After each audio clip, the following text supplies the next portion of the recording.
தனிமையை பத்தி என்ன நினைக்கிறீங்க சபிலனா? தனிமை ஏதாவது ஒரு வாழ்க்கையா? சிம்பிளா சொல்ல போனா அதுல ஒரு நரக வாழ்க்கை. அதுனா உண்மைதான் சபிலனா. ஏண்டா லண்டன்ல ஒரு பெண் 3 வருஷம் இறந்து, ஆனா அது அக்கம் பக்கத்துல இருக்கிற யாருக்குமே தெரியல. என்னன்னு பார்த்தா அவட வாழ்க்கை தனிமை வாழ்க்கை. அவரை சார்ந்த சொந்தங்கள் பந்தங்கள் யாருமே பார்க்க வரதில்லை, கேட்கறது இல்லை. இதனாலேயே அவைய பத்தின எந்த தகவலும் யாருக்கும் தெரியாம போயிட்டு அக்கம் பக்கத்துல இருக்கிறவங்களுக்கும் தெரியல. காரணம் என்னன்னு சொன்னா அந்த பெண்மணியோட வீட்டுல அந்த 3 வருஷமா டிவி வேலை செஞ்சுக்கிட்டே இருந்துச்சு. டிவி வேலை செஞ்சுட்டு இருந்தீங்க 3 வருஷமா?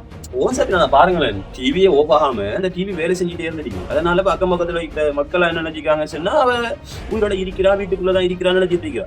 கொஞ்சம் நாட்கள் போனதுக்கு அப்புறம் நினைக்கிறா அந்த வீட்டுல இருந்து ஒரு விதமான வாடை அடிக்கிறீங்க. அப்ப மக்கள் என்ன நினைச்சிருக்கீங்க, அந்த அயலவர்கள் அதை சூழ் இருக்கிறவங்க என்ன நினைச்சிக்காங்க சொன்னா அந்த காநாட்டம் இதாலதான் ஏதோ வாசனை வருது அப்படின்னு சொல்லிட்டு அவங்க அதை கணக்கில் அமௌண்ட்டுட்டான். இதுல ஒரு ஆச்சரியமான ஒரு விஷயம் என்னன்னு சொன்னா அவ இருந்த வீடு வாடகை வீடு.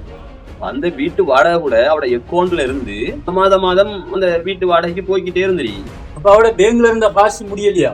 பேங்க்ல இருந்த காசு முடிஞ்சு வாடகை காசு போகாம விட்டதுக்கு பிறகுதான் அந்த வீட்டுக்கு போய் பாத்துக்கிறாங்க. ஒரு சடலமா இருக்கிறாவ டிவிக்கு முன்னால அப்படியே பாத்துக்கிட்டே இருக்கிறான். அப்ப ஒரு கிறிஸ்துமஸ் காலம் நினைக்கிறான் மரணிச்ச நேரம், அந்த கிறிஸ்துமஸ் பரிசுகளோட அப்படியே இருந்த மாதிரி மரணிச்சு. அதான் நானும் சொன்னேன், தனிமையில வாழ்றது ஒரு நரக வாழ்க்கை. அது குடும்பத்துக்குள்ள சின்ன சின்ன பிரச்சனைகள் எல்லாம் வாரதான். ஆனா அதெல்லாம் கருத்துல கொண்டு நிறைய சொந்தங்களோட கதைக்கிறதும் இல்லை, பேசுறதும் இல்லை, தனிமைப்படுத்தப்பட்ட அவனை பத்தி தேடுறதும் இல்லை. இப்படிப்பட்ட நிறைய உறவுகள் இருந்துகிட்டே தான் இருக்கு. அவன் மரணிச்சதுக்கு அப்புறம் தான் நிறைய பேருக்கு தெரிய வாரது. அடுத்தது அவனை பத்தின நல்ல விஷயங்கள் பேசப்படுறது, நான் அவனை மிஸ் பண்ணிட்டேன்னு சொல்லிட்டு அழுகுறது, புலம்புறது. இப்படிப்பட்ட விஷயங்கள் எல்லாம் உயிரோட இருக்கிற காலத்திலேயோ அவன் தனிமையா இருக்கிற காலத்திலேயோ யாருமே பார்க்கறதும் இல்லை, கேட்கறதும் இல்லை. அவனை பத்தின விடயங்கள் எல்லாம் முடிந்ததுக்கு பிறகுதான் இந்த உறவுகளே எல்லாரையும் தேடுறது. அவன் உயிரோடு இருக்கும்போது அவனை யாரும் கண்டுகொள்றது. நிறைய சொந்தங்கள் நண்பர்கள் எல்லாரும் இப்படிதான் இருக்கிறாங்க.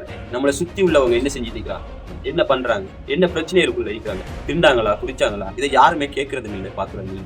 உங்களை சுத்தி உள்ளவங்க அதிகமா அந்த ஏரியாவிலே வாழ்றவங்களா இருந்தா கொஞ்சம் சமீப நாட்கள் அவங்களை காணல, அவங்களை எங்க தேடு, அவங்க வீட்டுக்குள்ள இருக்காங்களா, வெளியில எங்க போயிருக்காங்களான்னு சொல்லிட்டு அவங்களோட நல்லது கெட்டது இல்லை நீங்களும் கலந்து கொள்ள பாருங்க. அப்பதான் மனிதனா நாம வாழ முடியும். நம்ம எப்போ போட்டி பொறாம வஞ்சகம் இதெல்லாம் இல்லாம சக மனிதர்களை நாம் உறவுகளா பார்த்து வாழ்றோமோ அப்போதான் நம்ம முழுமையான மனிதனாக மாற முடியும்.